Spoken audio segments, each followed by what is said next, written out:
Obviously, people know their own children better than strangers know their children, and everybody has a different approach to education, i.e. parenting, as a result. So I'm not going to judge on that, but I just wanted to say that there is the issue of lies to children in education, and I don't know what to do about it. I know what I do, but a lot of people say I shouldn't do that. The issue is this. Lies to children is a phrase used by Terry Pratchett to describe a situation where you say something which isn't the whole truth to somebody who is ignorant of something so that they can learn more easily rather than explaining the whole truth. Now, that was actually something that really stressed me out and annoyed me when I was a child, and I think that it's a useful resource to think of yourself as you were as a child and then try to apply that to other children whom you're trying to help learn more recently. So if it annoyed me as a child and eroded my trust, I'm not going to want to do that. The other thing is that you're not supposed to lie. And if you're not supposed to lie, a lie to children is still a lie, even if it's a white lie. However, I also think that it's inefficient. Now, what I mean is, if you look at the GCSE syllabus for the sciences, for example, GCSE syllabuses, hopefully, for the sciences, you will see falsehood after falsehood after falsehood in them. Now, some of them seem to be mistakes, but some of them seem to be oversimplifications. Now, if you're sitting in a classroom and you hear all these things, and then you later find out that they're not true, that is going to erode your belief in education and your trust in educators, because you're going to go, oh, all that stuff he told me wasn't true. But there's also an efficiency issue, which is this. If you are learning, like hopefully your learning is going to go something like that, or apparently it's a curve, is what people say, so it goes like that, I suppose.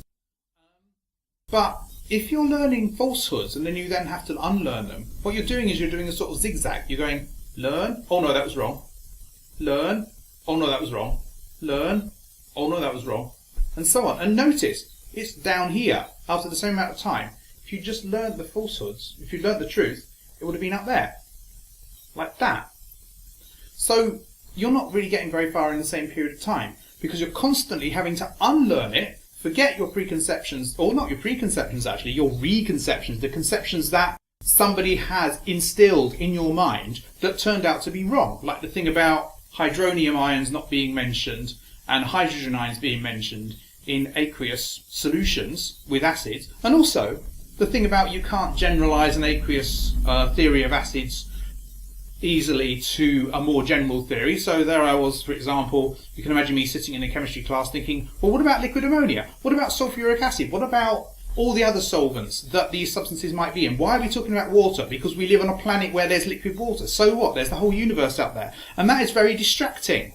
So apart from the fact that it's inefficient, I also think it's immoral not to tell the truth to children or people who don't already understand. Now, they're not empty vessels, obviously. They learn of their own accord. So I am actually talking about a fairly structured paradigm here.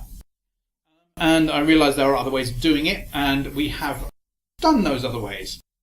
But is it really okay to mislead children constantly because you don't think they're ready for the whole truth?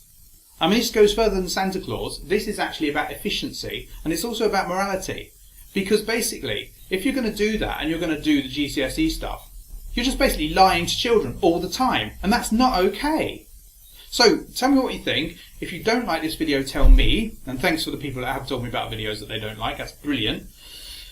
If you do like this video, please rate, comment and subscribe. Actually, if you don't like this video, subscribe as well. And also, I'm nearly at 100. Now, what I thought I'd do for that, to get to 100, is if you subscribe to me and you are the next few up to 100, I will showcase your channels and do a shout out to you so that people will see your videos. I haven't got that many subscribers, obviously, but it will help you a bit. So I just thought I'd do that as well. I'll see you tomorrow.